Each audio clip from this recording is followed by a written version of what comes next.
to bring to you a Tressallure style that I'm trying out right now.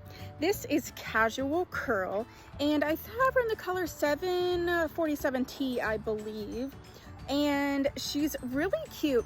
I have to say, I'm showing her in this little video sort of in the light, and then I'm gonna go out of the light, so you can kind of tell that in natural light, out of natural light, in direct sunlight, out of direct sunlight, styles and colors look so different.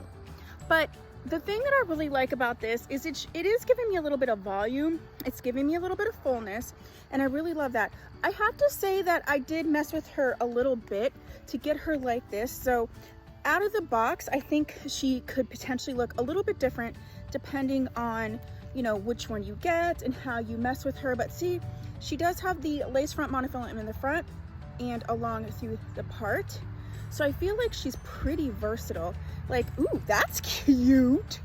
I kind of like this cross the face situation. You could do it back away from the face. So there's a lot that can be done with Miss Casual Curls. So I just wanted to bring this to you sort of, you know, in the light, out of the light, sort of messed with, out of the box, and I hope that you enjoy it.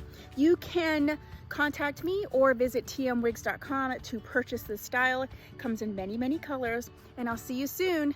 Bye.